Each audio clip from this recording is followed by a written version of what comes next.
नमस्कार दोस्तों, मैं विशाल वशिष्ठ आपका स्वागत करता हूं हमारे चैनल मोटिवेशनल गुरुजी पर। दोस्तों, आज मिलवाने वाला हूं मैं आपको एक ऐसी महिला से जो कि 80 परिवारों का पालन पोषण कर रही हैं। 80 परिवारों का पालन पोषण कैसे कर रही हैं, ये कहानी आप तक लेकर के आऊँगा। मेरे पीछे आप बोर्ड देख सकते हैं, आस्था हेल्पिंग एंड फाउंडेशन। तो दोस्तों, बहुत सारी संस्थाएँ दुनिया में हैं, शहरों में हैं, अलग अलग हैं, सबके अलग अलग काम करने के तरीके हैं। कोई किस तरह से किसी की मदद कर रहा है, कोई किसी तरह से कर रहा है। ये लोग किस तरह से लोगों की मदद कर रहे हैं आज आपको मैं बताऊंगा। दोस्तों, वीडियो को अंत तक देखिएगा और शेयर जरूर कीजिएगा, क्या पता किसका किस तरह से आप भला कर दें। दोस्तों, ये लेडी, ये महिला सिंगल मदर के तौर पे रही समाज में क्या एक दृष्टिकोण इनके प्रति रहा और क्या बदलाव आया हेल्पिंग हैंड फाउंडेशन जो इन्होंने स्टार्ट करी उसके बाद। तो दोस्तों, आइए ज़्यादा समय ना लेते हुए आपकी मुलाकात करवाता हूं सारिका कालरा जी से।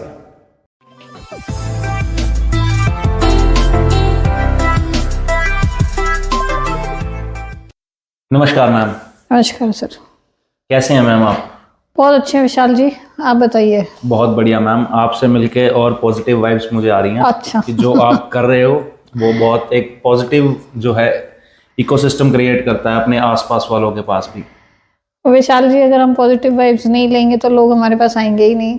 अच्छा, ऐसा है? आपको दूसरी बार बुला लिया ना हमने। ठीक है मैम, ये क्या मन में आया कि मैं काम स्टार्ट करूं? संस्था को लेकर अगर आप बात करना चाह रहे हो तो मैंने ना काफ़ी लोगों को तकलीफ में देखा है जी, और कुछ ऐसे परिवार तकलीफ में देखे हैं जो चाहकर अपनी तकलीफ बता नहीं सकते जी, जिनकी पहले हालात शायद अच्छे होंगे, उसके बाद हालात खराब होंगे जी, बट वो किसी को बता नहीं पा रहे। और आज की कलयुग में तो आपको पता ही है कि कोई किसी का सगा नहीं है। रिश्तेदार तो कभी भी आएंगे नहीं आपकी मदद करने के लिए जी, आस पड़ोस वाले मजाक उड़ाएंगे, वो अपनी तकलीफ बताएं तो किसको बताएं। तो उस माध्यम से मैंने एक एनजीओ खोला और मैं धीरे धीरे करके लोगों तक पहुंचने की कोशिश में लगी रही।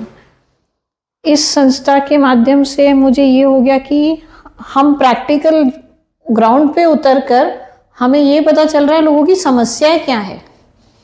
जी, फोन पे तो लोग बता देंगे ये दिक्कत है, हम कह देंगे हाँ चलो ठीक है हम भिजवा देते हैं किसी को। जी, बट मैं प्रैक्टिकली उतरी हूँ और जब आप खुद एक काफ़ी स्ट्रगल करते हैं ना, तो जो स्ट्रगल्स आपने अपनी लाइफ में देखे हो, आप हमेशा ये लक्ष्य रखोगे कि अगर मेरे पास पावर आ जाए, अगर मेरे पास पैसा आ जाए तो शायद मैं ये लोगों को देखने ना दूं।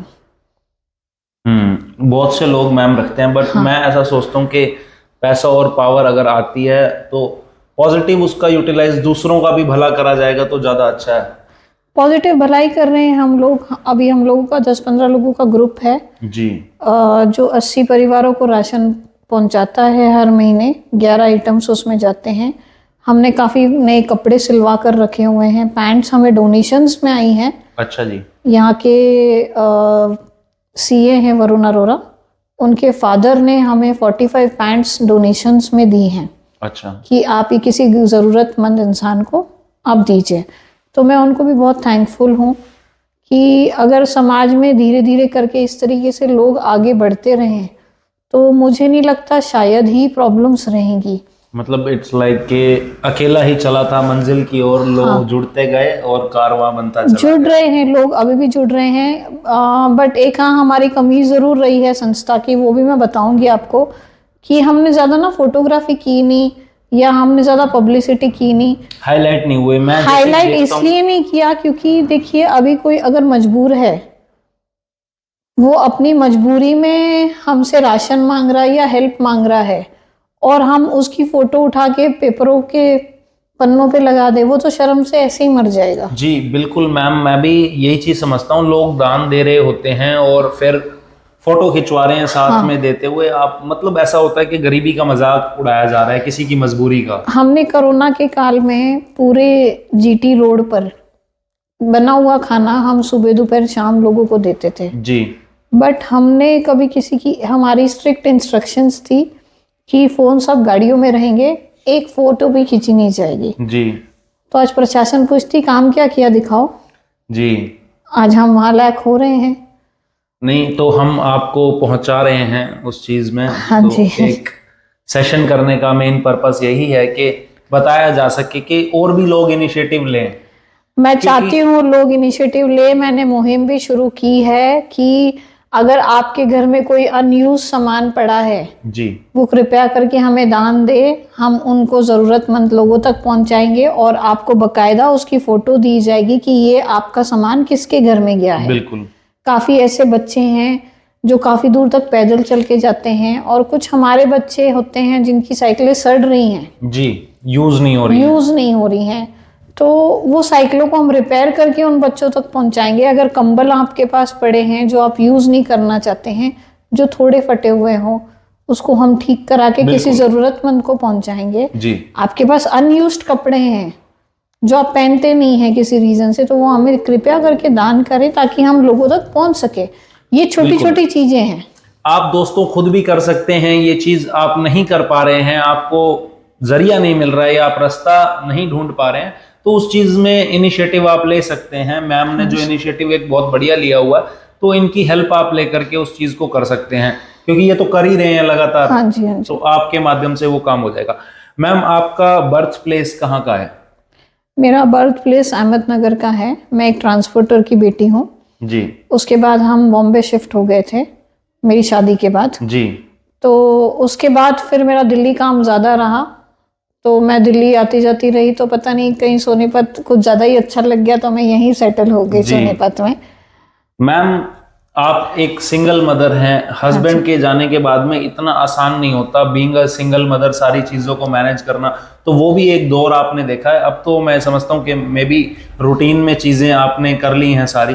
तो उस समय में क्या समाज का बिहेवियर रहा, और या अब जब लाइमलाइट में बंदा आ जाता है या पॉलिटिकल इन्फ्लुएंस हो जाता है, तब क्या समाज की नज़रें या प्रभाव बदल जाता है उस चीज़ को लेकर के? देखिए, समाज में कुछ अच्छे लोग भी होते हैं और जी कुछ घटिया लोग भी होते हैं। जी तो जब एक सिंगल औरत, एक अकेली औरत चलती है तो उसको घटिया लोगों का वास्ता ज़्यादा पड़ता है। जी बट कुछ अच्छे लोग भी होते हैं जो उनको पूरा सपोर्ट करते जी हैं।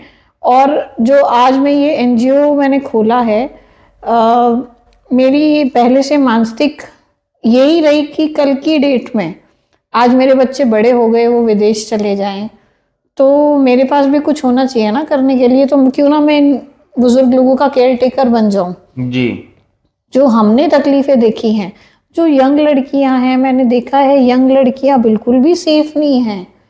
हम अगर यहाँ की बात करें, हरियाणा की बात करें, कहीं भी बात करें, कोई एक सिंगल लड़की अकेले बाहर निकलती है तो इसका मतलब ये है कि नहीं यार, ये लड़की ठीक नहीं है, उसका पहनावा ठीक नहीं है। तो आप अपने बेटों को, अपने घर वालों को, अपने बच्चों को ये संस्कार क्यों नहीं देते हो कि यार उसको राइट है अपनी लाइफ जीने का। उसने शॉर्ट ड्रेस क्या पहन ली, उसने स्लीवलेस क्या पहन लिया, आपने तो उस लड़की की कैटेगरी ही अलग डिक्लेयर कर दी। तो ये सब चीज़ें नहीं होनी चाहिए। और एक सामाजिक और एक सिंगल पेरेंट होने के नाते मैं ये मैसेज ज़रूर पास ऑन करूँगी कि आप अपने बच्चों को हर चीज़ दिखाइए। जो मुसीबतें आपने झेली हैं वो आप उनको भी दिखाइए, ताकि वो आने वाले उनके हर समय के लिए प्रिपेयर्ड रहें। और मेरे बच्चे तो डॉग लवर्स हैं, जानवरों को प्यार करते हैं, तो वो जानवरों की सेवा में लगे हुए हैं। जी मैं इंसानों की सेवा में लगी हुई हूँ। अब जब मैंने ये संस्था शुरू की थी, सबसे बड़ा मेरे सामने चैलेंज आया था कि ऐसे भी शब्द मैंने सुने थे कि ऐसी बहुत संस्थाएं आती जाती रहती हैं, जी ये सब ग्रांट के चक्कर में करते हैं। जी हमने आज तक किसी से ग्रांट लिया नहीं है, ना ही हमने डोनेशन लिया है। हमारा 10-15 लोगों का ग्रुप है जो इस मुहिम को चला रहा है। कितना समय मैम हो गया है इस संस्था को? ये कोरोना से हमने शुरू किया था। 2020 2019? हाँ जी, जी। तब से शुरू किया था। तो तब से आप लोग मिलके काम कर रहे हाँ हैं? जी। अच्छा। हम कैंसर पेशेंट्स को मेडिसिन प्रोवाइड कर रहे हैं, टीबी पेशेंट्स अडॉप्ट कर रखे हैं, ब्लड डोनेशन कैंप लगाते हैं, गरीब लड़कियों की शादी करवाते हैं, जी राशन देते हैं, बच्चों को स्टेशनरी देते हैं।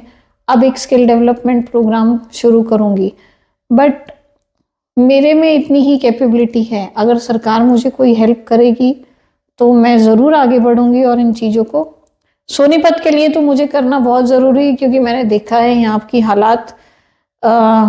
लड़कियाँ पढ़ना चाहती हैं बट पढ़ नहीं पा रही हैं। ठीक है, आप उनको बाहर मत भेजिए, हम ट्यूटर्स लगाएंगे एक जगह पे, हमारे अपने घर हम आने जाने की उनकी व्यवस्था बनाएंगे। अभी महिला रोजगार पे मैं काम कर रही हूँ, कल परसों में महिला रोजगार की भी आपको न्यूज़ दे दूंगी मैं, एक बार वो शुरू हो जाए उसके बाद। जी। तो मेरा संदेश इतना ही है कि आपके घर में एक सिंगल मोमबत्ती भी अगर वो अनयूज्ड पड़ी है, या एक पेंसिल या एक रबर या कुछ भी, वो किसी गरीब के लिए बहुत मायने रखता है। आप अपने बिल्कुल। बच्चों के लिए जो खिलौने लाते हैं, आपके बच्चे एक बार खेल के उस खिलौने को बाहर फेंक देते हैं, जी। बट वही खिलौना किसी गरीब के बच्चे के घर में बहुत दिन तक खेलने में आएगा। तो मेरा आप लोगों से इतना ही निवेदन है, अगर हो सके तो इसको जरूर दान करिए। जी बिल्कुल। कहीं पे तो मैम पहाड़ लगा हुआ है और वो पड़ा हुआ है ऐसे ही, और हाँ कहीं पे लोग तरस रहे हैं, तो ये हाँ चीज जी। है। अब मैम जैसे शॉर्ट ड्रेसेस की आपने बात करी है, तो मैं ऐसा समझता हूँ कुछ लोग ज्यादा इसका नाजायज फायदा भी उठाते हैं, जिसकी वजह से बाकी लोगों को झेलना पड़ता है। एक आजकल मॉडल का अगर मैं नाम लूंगा, उर्फी जावेद शायद नाम है, उसने तो मतलब के बवाल ही मचाया हुआ इस चीज को लेकर के, रील्स वगैरह अगर हम देखेंगे तो। देखिए, वो उर्फी जावेद, वो उसकी सोच है। जी।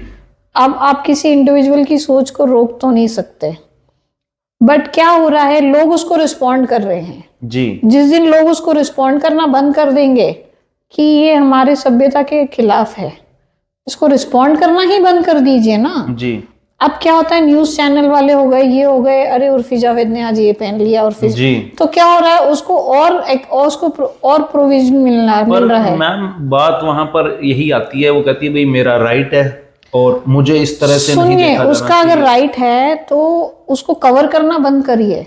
जी। जिस दिन पत्रकार उसको कवर करना बंद करेंगे, उस दिन आप देखिए उसके बाद से उसके पहनावे चेंज हो जाएंगे। जी। उसको पता है बाहर 10 पत्रकार खड़े हैं, आप अच्छी चीजों को क्यों नहीं वो करते हैं। देखिए कितने तो मॉडल्स हैं, कितने तो ये हैं जो गरीब लोगों के लिए, कैंसर के लिए काम कर रहे जी। हैं। सलमान खान को ले लीजिए, सलमान खान कैंसर पेशेंट्स तक वो पहुंचाते हैं, आप उन चीजों को जाके कवर करिए ना। जी। अक्षय कुमार है जैसे, सारे हमारे दिवाली बॉलीवुड के फौजियों के एक्टर्स साथ हैं, मना रहे हैं वो, जो सारे बॉलीवुड एक्टर्स हैं वो किसी ना किसी कॉज से सोशल जुड़े कॉज हुए में हैं। जुड़े हुए। आपको उर्फी जावेद को ही क्यों एंटरटेन करना है। बट एक सोशल मीडिया जो है, मैं समझता हूँ अगर रील्स आजकल चल रही हैं, बच्चा बच्चा मैम मैं देख रहा हूँ जिसके पास भी कैपेबिलिटी है फोन देख रहा है, तो उस चीज पे आप क्या कहते हैं? ब्लैकलिस्ट करिए सोशल मीडिया पे।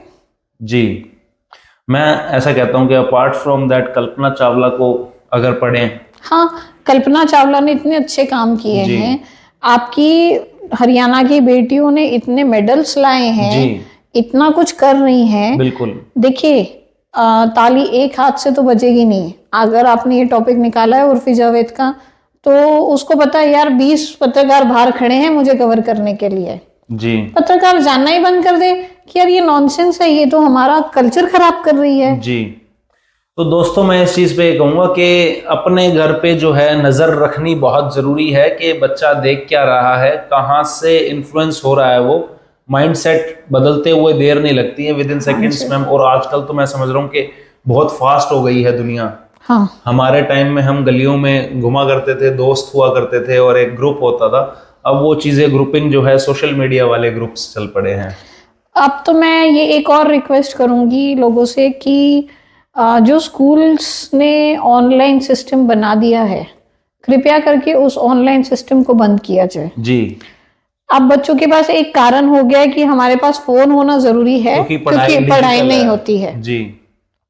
क्यों ऑनलाइन सिस्टम कर रहे हैं? कोरोना खत्म हो चुका है, कोरोना में तो फिर भी समझ में आ रही थी। ऑनलाइन सिस्टम बंद करिए, पेरेंट्स का आधा हेडेक वैसे ही खत्म हो जाएगा। जी। आप बच्चा, आपको अगर आप फोन देते हो बच्चे को, आपको क्या पता है बच्चा आपका पढ़ाई कर रहा है या ऑनलाइन पढ़ाई कर रहा है। लेकिन मैम विदेशों की तर्ज पे स्कूल खोले जा रहे हैं आजकल तो, और हमारे दिल्ली के स्कूल जो हैं मोदी जी ने दिखाए थे जब बाहर से कोई आई थी डेलीगेशन, तो भाई हम इस तरह से एजुकेशन दे रहे हैं। तो क्या आपको लगता नहीं कि भाई टेक्नोलॉजी जो बढ़ रही है एक उसके पॉजिटिव के साथ में ये थोड़े से नेगेटिव इम्पैक्ट बट मुझे ये बताइए ना, 5th स्टैंडर्ड तक बच्चे को मोबाइल देना क्या फिजिबल है? आप फर्स्ट सेकंड के बच्चे को भी ऑनलाइन पढ़ाई करवा रहे हो आजकल। लेकिन मैम मैं तो ऐसा भी देख रहा हूँ लोगों के घरों में 2-2 साल के बच्चे हैं, वो फोन देखे बिना तो खाना नहीं खा रहे हैं। तो ये फिर वो हमारे में कमी है ना, जी। वो हमारे में कमी है। देखिए 5th स्टैंडर्ड तक तो मैं नहीं समझती बच्चों को मोबाइल देना चाहिए। हाँ चलिए 5th स्टैंडर्ड के बाद ज़रूरत है, उनकी ऑनलाइन पढ़ाइयाँ चल रही है, तब तो उनको दीजिए। 5th स्टैंडर्ड तक तो बिल्कुल बैन करिए, क्योंकि वो जो एक फेज़ होता है वो अपने घर के कल्चर को सीखता है। वो बच्चा वो देखता है कि पापा क्या कर रहे हैं, मम्मी क्या कर रही है, दादी क्या कर रही है, दादा क्या कर रहे हैं। जी। उनके साथ बैठ के उनको बहुत कुछ नई चीज़ें सीखने के लिए मिलती हैं। जी। एटलीस्ट रिक्वेस्ट ये रहेगी कि इमरजेंसी के लिए घर में फ़ोन रखिए, बट 5th स्टैंडर्ड तक आप किसी बच्चे को फ़ोन मत दीजिए। यूज टू ना हो जाए बच्चे उस चीज के। यूज टू ना हो जाए। और दूसरी बात ये है, बहुत सिंपल हो गया, अगर उनको कुछ समझ में नहीं आ रहा है तो वो फटाफट कैलकुलेटर उठा रहे हैं, जी। उसमें से आंसर्स ढूंढ रहे हैं, गूगल से आंसर ढूंढ रहे हैं। एटलीस्ट 5th स्टैंडर्ड तक तो मुझे नहीं लगता बच्चों को देना चाहिए। अब मैम इसी का दूसरा पहलू अगर सिक्के का देखें हम, 150 करोड़ की जनसंख्या है लगभग भारत में। अगर कागजों के ऊपर जो नहीं है उनकी बात करें तो अप्रोक्स 150 करोड़ तो हैं ही। हाँ जी। तो उसमें आप चैरिटी का जो काम कर रहे हैं, इसमें वो लोग हैं जिन्होंने फोन देखे ही नहीं है, हाँ उनके पास तो रोटी भी नहीं है। हाँ। उस चीज पर अगर हम बच्चों को शुरू से डालें, हेल्पिंग नेचर एक डेवलप करें उनके अंदर, तो वो ज्यादा बेटर रहेगा। मैं हर फैमिली से ये रिक्वेस्ट ज़रूर करूँगी कि जैसे हम बाहर जाते हैं, हम होटल में ऑर्डर कर देते हैं खाना, खाना काफ़ी बच जाता है। तो अगर आप घर नहीं लेके जाना चाहते हैं तो उस खाने को कृपया करके पैक करें, और वहाँ पर जो भी कोई बच्चा भीख मांग रहा हो उसको पैसे नहीं देते हुए उसको वो खाना दिया जाए। सबसे पहली चीज़ तो हमें ये रोक लगानी होगी कि कोई बच्चा अगर भीख मांग रहा है तो उसको पैसा देना बंद करिए। बिल्कुल। क्योंकि जब आप पैसा देते हैं तो वो पैसा उनके कोई काम का नहीं है, वो उनके कॉन्ट्रैक्टर्स बैठे हुए हैं, वो उनको पैसा ले जाते हैं। अगर आप उनको खाने की कोई चीज़ दे दो, कपड़ा दे दो, वो एटलीस्ट उनके पास रहेगा तो सही। और कोशिश करिए कि जो आपके बच्चे फेंक रहे हैं या दिन में जो आपके घर में बचा हुआ सामान है उसको एक पॉलीथिन में बांध के कार में ले जाइए, आते जाते किसी गरीब को दे दीजिए। जी। ये अगर सिस्टम हम फॉलो करेंगे तो शायद ही कोई इंसान भूखा सोएगा। अगर हमारे 10 लोगों ने भी ये कोशिश शुरू कर दी, हमें देखा देखी और 10 लोग शुरू करेंगे। एक छोटी सी मुहिम है जो हमें शुरू करनी बहुत ज़रूरी है। जी।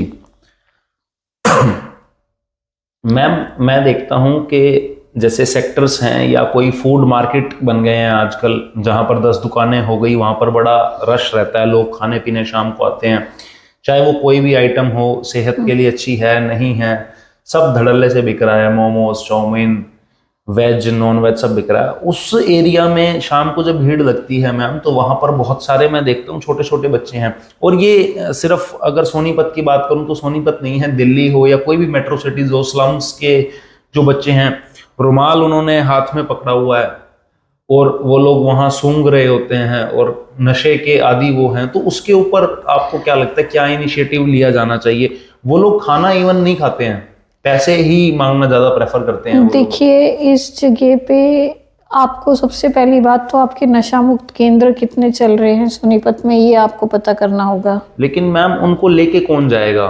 पुलिस लेके जाएगी। पुलिस ही लेके जाएगी, पुलिस वालों की ड्यूटी लगेगी बकायदा। क्योंकि अगर आप इतने छोटे छोटे बच्चे हैं, हमने भी कई बार देखा है, पैसे मांगते हैं जी। देखिए पैसे दीजिए मत, आप उनकी लाइफ खराब कर रहे हैं। या तो उनको खाना दीजिए, खाना नहीं लेते तो उनको जाने दीजिए जी। अभी अगर आप मेरे ऑफिस आए रहेंगे तो आपने देखा होगा यहाँ बड़े सिलेंडर्स पड़े, पाइपलाइंस पड़ी है, पाइपलाइंस के अंदर लोग रह रहे हैं। जी। क्या समाधान है इन लोगों का?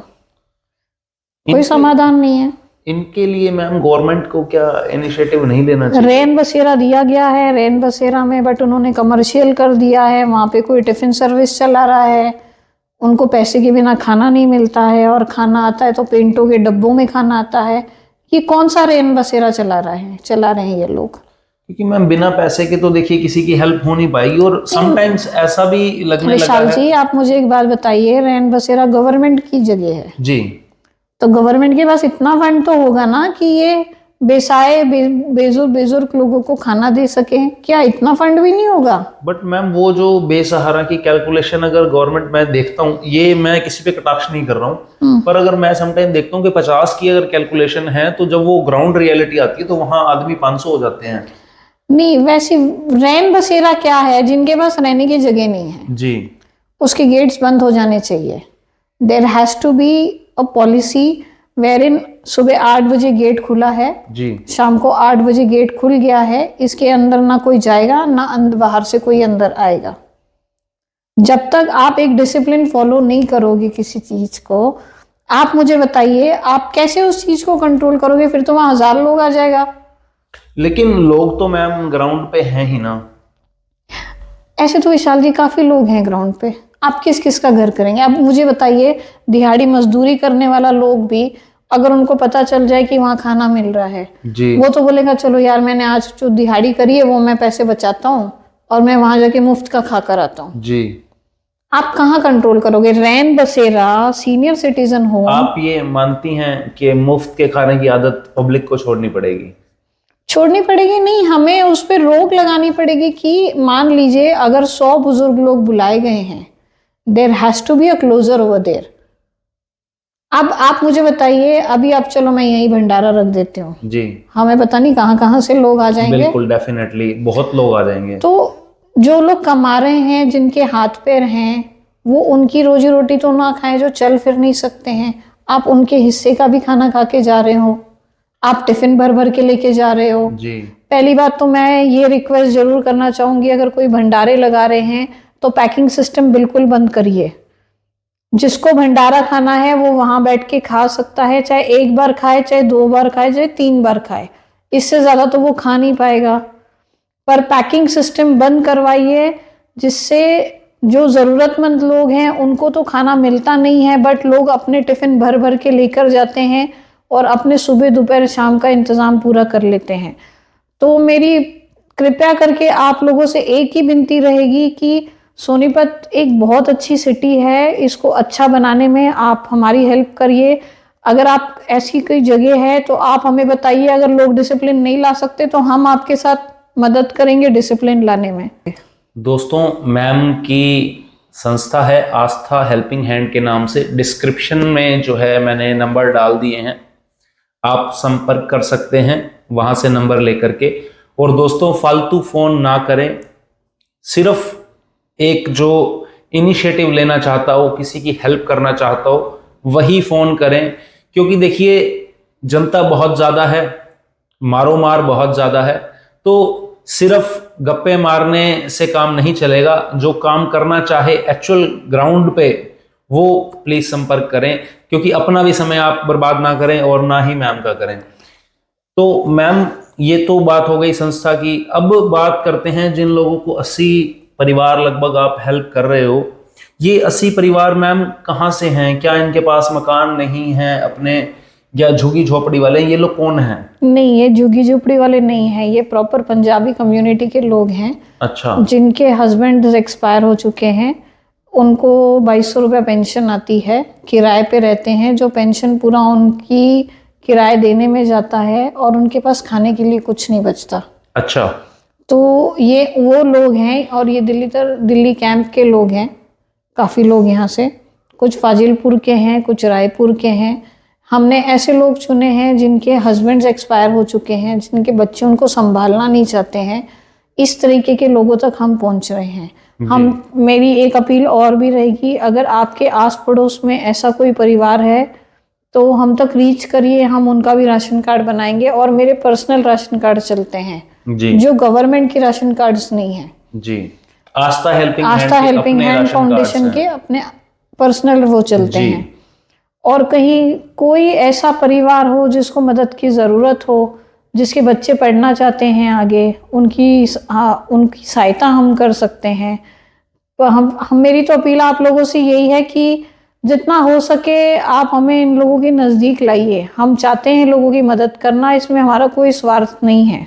जी दोस्तों, आज का डिस्कशन मेन यही था कि दूसरों की हेल्प किस तरह से की जा सकती है, और एक मेन मोटो जो हमारी बातों से मैम ने भी क्लियर किया है, फ्री का खाना दोस्तों जो है, या फ्री की कोई भी चीज़ कहीं से आ रही है उसको अवॉइड करें, कमाएं और खाएं, वो सबसे बेस्ट होता है।